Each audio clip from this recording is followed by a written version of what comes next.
अमावस्या और पूर्णिमा, दो बहनों की कथा।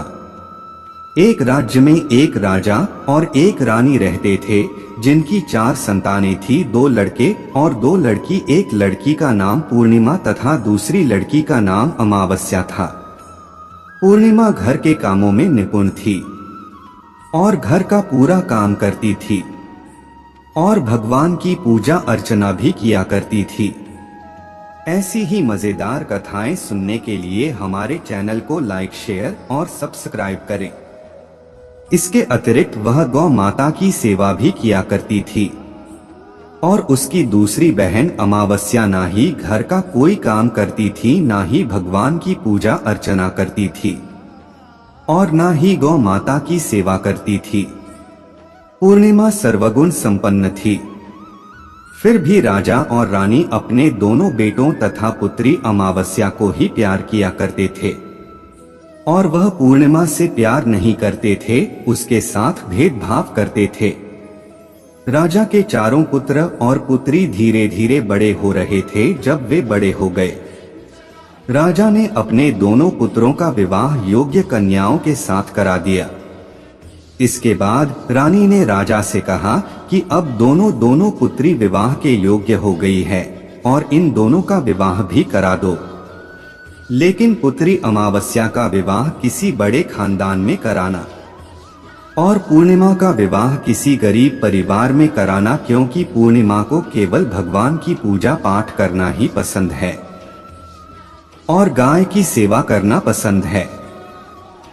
अब रानी ने राजा को दोनों पुत्रियों का रिश्ता तय करने के लिए भेज दिया। राजा ने अपने पड़ोसी राज्य में जाकर वहां के राजा के पुत्र से अमावस्या का रिश्ता तय कर दिया और वहीं पास के गांव में जाकर एक गरीब परिवार के लड़के से पुत्री पूर्णिमा का रिश्ता भी तय कर दिया। यह सारी बात जाकर राजा ने अपनी रानी से बताया तो रानी यह सोचने लगी कि अब देखते हैं कि भगवान इसकी मदद कैसे करते हैं।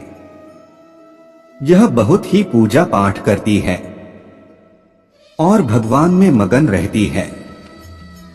पूर्णिमा का भाई और उसकी भाभी पूर्णिमा से बहुत प्यार करते हैं, क्योंकि पूर्णिमा उनके घर के कामों में उनका साथ देती है और कामों में उनका हाथ बताती है और यही उनकी दूसरी बहन अमावस्या उन पर अपना रोक जमाती है और घर का कोई कार्य नहीं करती।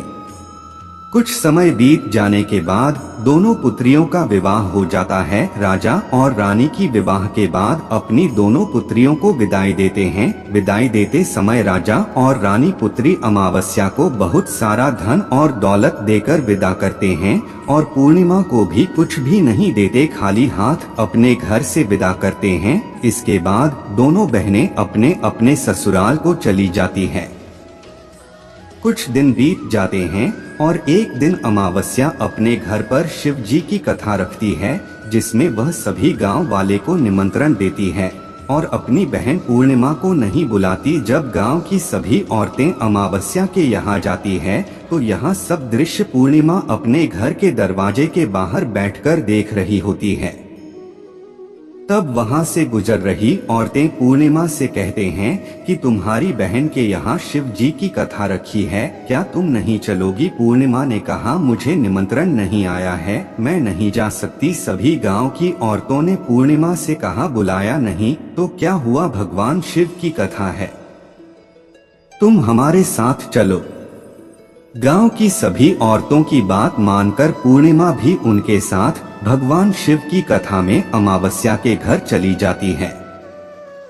जब अमावस्या की नजर पूर्णिमा पर पड़ती है तो वहां कहती है कि तुम यहाँ कैसे चली आई, मैंने तो तुम्हें बुलाया नहीं था। खैर कोई बात नहीं, अब तुम आ ही गई हो तो चुपचाप बैठी रहना। और यह कहते हुए अमावस्या में पूर्णिमा की गरीबी का भी मजाक उड़ाया। पूर्णिमा की आंखों में आंसू आ गए और रोते रोते मन ही मन में पूर्णिमा भगवान शिव से विनती करती है, हे भगवान, क्या पूजा पाठ करना गलत है? गौ माता की सेवा करना गलत है? आखिर मेरी गलती क्या है? आप मुझ पर अपनी कृपा दृष्टि कब बनाएंगे? पूर्णिमा बार बार भगवान शिव से यही कहती रहती। इतने में शिव कथा पूरी हो जाती है और अमावस्या भगवान का प्रसाद बांटने लगती है। वह सभी लोगों को प्रसाद देती है, लेकिन पूर्णिमा को वहां प्रसाद नहीं देती। पूर्णिमा बिना प्रसाद के ही अपने घर लौट जाती है। रास्ते में वह यहाँ सोचते हुए चलती है कि यदि बच्चे उससे कथा का प्रसाद मांगेंगे तो वह उन्हें क्या जवाब देगी। उसने सोचा था कि वह अपने मायके, अपने भाई और भौजाई के यहाँ जाएगी और वहाँ जाते हुए वहाँ बच्चों के लिए कुछ लेकर जाएगी। ऐसा सोचते हुए वहां अपने घर वापस लौट आई। घर वापस लौटकर आने के बाद वह अपने पति और बच्चों से कहती है कि वह अपने मायके जा रही है। पति ने कहा ठीक है, और कुछ समय के बाद पूर्णिमा अपने मायके के लिए रवाना हो गई। चलते चलते रास्ते में एक चबूतरा आया जिस पर तुलसी का पौधा लगा था। उस चौधरी पर एक बूढ़ी अम्मा बैठी हुई थी। वह कोई और नहीं, साक्षात तुलसी माँ थी। उस बूढ़ी माता ने पूर्णिमा से कहा, बिटिया तुम कौन हो और कहाँ जा रही हो। पूर्णिमा अपना परिचय देती है। परिचय देने के बाद बूढ़ी औरत ने पूर्णिमा से कहा कि यहाँ तुलसी का पौधा सूख रहा है, इसमें थोड़ा सा पानी डाल दो और इस चबूतरे की साफ सफाई कर दो, जिससे मुझे थोड़ी ठंडक मिलेगी। पूर्णिमा ने कहा कि ठीक है माँ, मैं तुलसी में पानी डाल देती हूँ और यहाँ की साफ सफाई भी कर देती हूँ। पूर्णिमा ने साफ सफाई करने के बाद बूढ़ी अम्मा को भी नहला दिया और बूढ़ी अम्मा की भी सेवा की। उनके पैर दबाए और बूढ़ी अम्मा से कहा कि माँ जी और बताइए मैं आपकी क्या सेवा करूं, और कोई काम है तो बता दीजिए, मैं कर दूंगी। बूढ़ी अम्मा ने कहा कुछ नहीं, अब तुम जाओ और वापस आते समय मुझसे मिलते हुए जाना। पूर्णिमा ने बूढ़ी अम्मा से कहा ठीक है मामा जी, मैं जाती हूँ, वापस आते वक्त आपसे मिलते हुए जाऊंगी। कुछ समय आगे चलने के बाद एक शिव मंदिर आया। वहां पर उसे एक बूढ़े बाबा मिले जो मंदिर के बाहर बैठे हुए थे। वह कोई और नहीं, साक्षात भोलेनाथ थे। उन्होंने पूर्णिमा से कहा कि कहाँ जा रही हो बेटी, तुम कौन हो। तब पूर्णिमा ने अपना परिचय दिया। फिर उस बूढ़े बाबा ने पूर्णिमा से कहा इस चबूतरे की और इस मंदिर की सफाई कर दो। तब पूर्णिमा ने मंदिर की और चबूतरे की साफ सफाई कर दी और वहां पर पूजा पाठ अर्चना भी की। और साफ सफाई पूजा अर्चना करने के बाद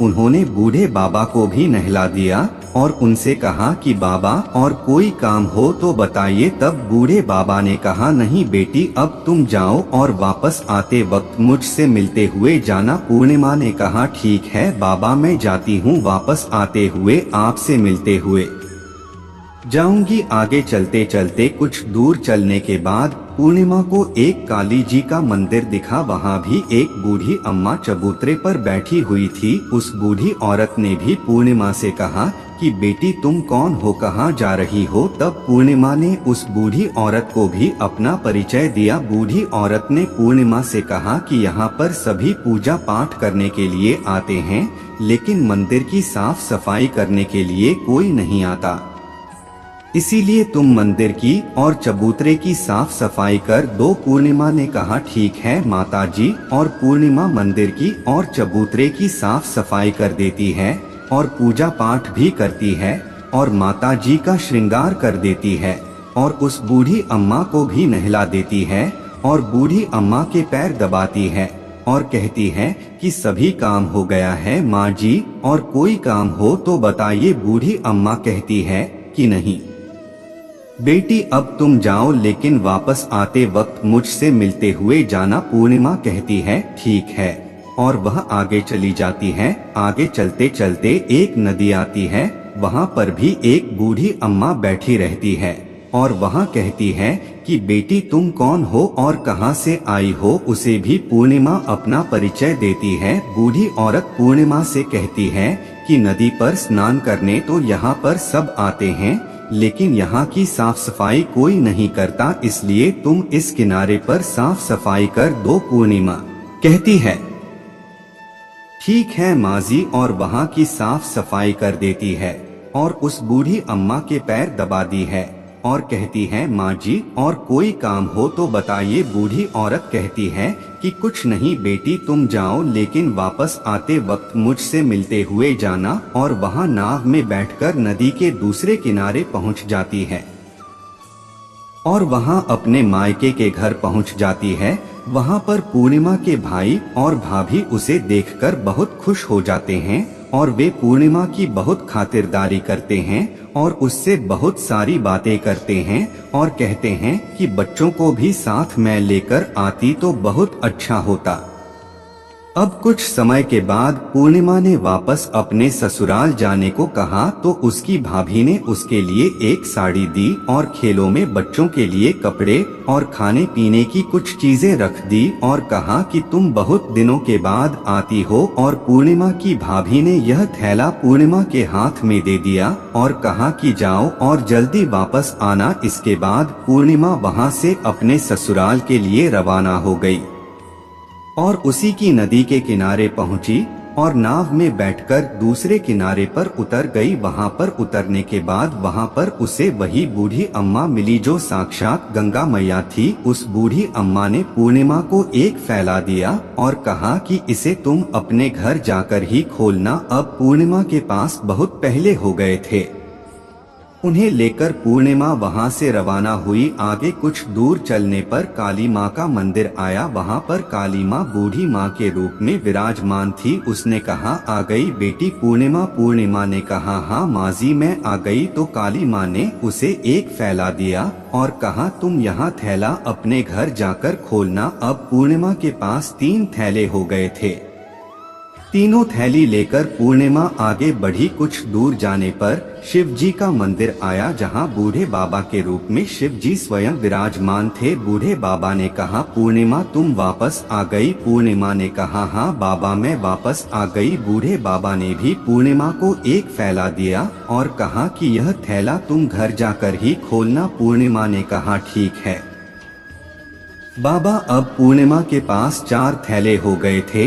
अब पूर्णिमा 4 थैले पहले को अब कैसे ले जाती। उसने एक पुरानी साड़ी निकाली और उन सभी खेलों का एक गड्ढा बना लिया और सर पर रखकर वहां से रवाना हो गई। कुछ दूर जाने के बाद उसे तुलसी माँ बूढ़ी औरत के रूप में मिलती है और कहती है, पूर्णिमा तुम आ गई। पूर्णिमा कहती है, हाँ माजी में आ गई। वह बूढ़ी औरत भी उसे एक थैला देती है और कहती है कि यह थैला तू अपने घर जाकर ही खोलना। पूर्णिमा कहती है, ठीक है माजी। अब पूर्णिमा के पास 5 थैले हो गए थे। पूर्णिमा वहां से रवाना हुई तो वापस अपने घर पहुंच गई। पूर्णिमा ने बच्चे को नीचे रखा और सबसे पहले अपने मायके का थैले खोल कर देखने लगी। उसमें बच्चों के लिए अच्छे अच्छे कपड़े और खाने पीने की चीजें थी और उसने कुछ गहने भी थे।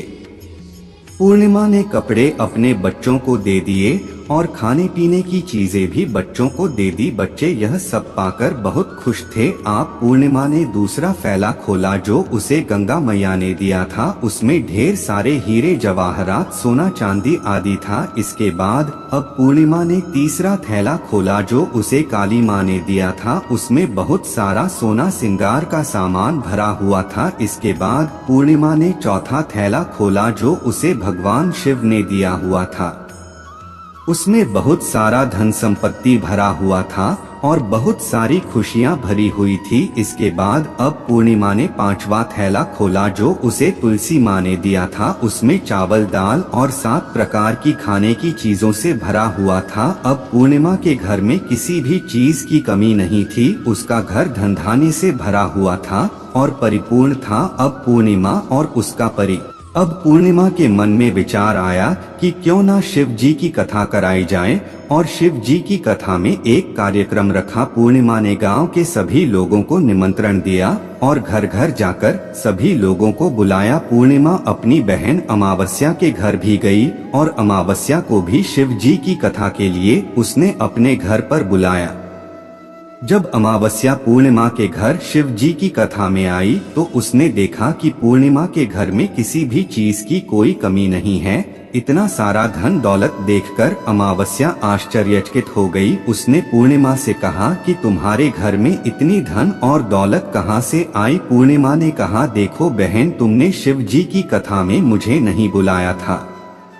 फिर भी मैं चली आई और तुमने मुझे प्रसाद तक नहीं दिया और मेरी गरीबी का मजाक भी उड़ाया। उसके बाद मैं अपने घर आ गई और घर आते हुए मन ही मन में सोच रही थी कि अपने मायके जाऊंगी, और मैं अपने मायके चली गई। और जो कुछ घटना इस बीच हुई वह सभी घटना अपनी बहन अमावस्या को बताती है। तो अमावस्या कहती है कि तुम भी मुझे प्रसाद मत दो और मुझे डांट लो, लेकिन पूर्णिमा ने कहा कि यह तो भगवान का प्रसाद है, मैं तो सबको दूंगी और तुम्हें भी दूंगी। फिर भी अमावस्या ने प्रसाद नहीं लिया और वह सीधे अपने घर चली गई। घर जाकर अपने बच्चों से कहकर वहां अपने मायके जाने के लिए तैयार हो गई और मायके के लिए निकल गई। उसे भी रास्ते में चलते चलते तुलसी माँ मिली, जो चबूतरे पर बूढ़ी माँ के रूप में बैठी हुई थी। बूढ़ी माँ ने अमावस्या से कहा कि बेटी कौन हो तुम और कहाँ जा रही है।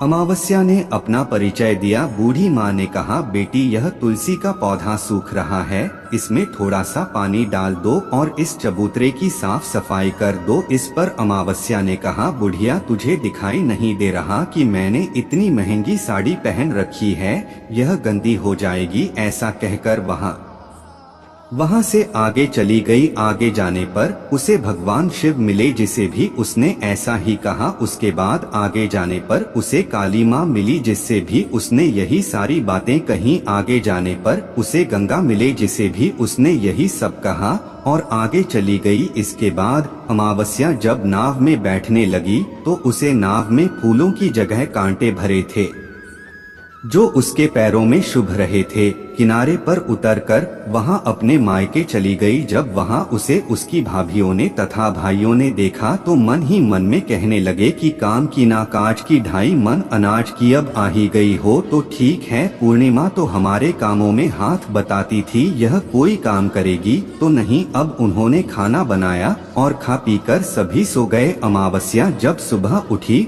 और अपनी भाभियों से कहा कि मैं अपने ससुराल जा रही हूँ। उन्होंने कहा कि ठीक है जाओ। अमावस्या बोली, पूर्णिमा को तो तुमने एक फैला दिया था और मुझे कुछ नहीं दोगे क्या भाई? और भाभी ने कहा कि तुम घर जाओ, थैले तुम्हारे घर पहुँच जाएगा। फिर अमावस्या वहाँ से निकल गई और नदी के किनारे पर पहुँची। वहाँ गंगा मैया बूढ़ी औरत का रूप धारण करके बैठी हुई थी। बूढ़ी माँ ने कहा, आ गई बेटी? तो उसने कहा, हाँ मैं आ गई। अमावस्या ने कहा, तुमने पूर्णिमा को एक फैला दिया था और मुझे नहीं दोगी क्या? बूढ़ी अम्मा ने कहा, तुम घर जाओ, थैले तुम्हारे घर पहुंच जाएगा। इसके बाद आगे जाने पर उसे काली मैया मिली, जिसने भी अमावस्या को यही कहा। इसके बाद आगे जाने पर उसे शिव भगवान मिले, जिन्होंने भी अमावस्या से यही कहा। इसके बाद आगे जाने पर उसे तुलसी माँ मिली और उसने भी अमावस्या से यही कहा, तुम घर जाओ, थैले तुम्हारे घर पहुँच जाएगा।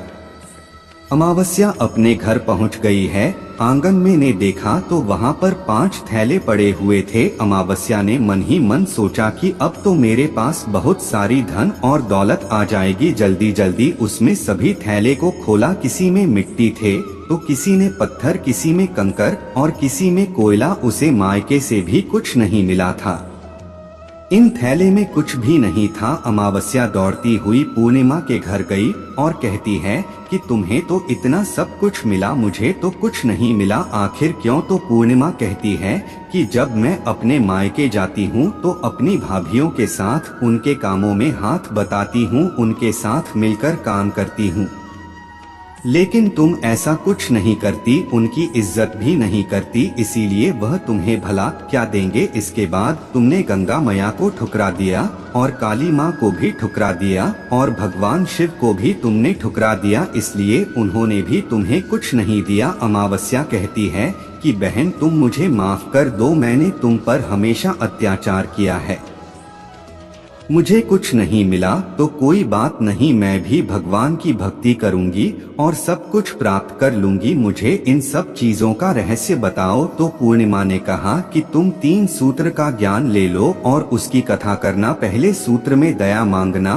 और दूसरे सूत्र में कथा मांगना और तीसरे सूत्र में 108 बार ओम नमः शिवाय का जाप करना। बहन भगवान ने यह सूत्र दिए हैं, इनको अपने हृदय में बसा लेना। मैंने भी यह 3 सूत्र अपने जीवन में अपनाए थे और सच्चे मन से भगवान की भक्ति पूजा पाठ की थी। फिर भगवान ने मुझे यह सब कुछ दिया और तुम्हारे पास जो कुछ था वह भी सब खत्म हो गया। इसके बाद अमावस्या अपने घर गई और भगवान की पूजा पाठ करने लगी। भगवान शिव से उसने माफी मांगी और गौ माता की सेवा भी की और दूसरों की मदद भी करने लगी।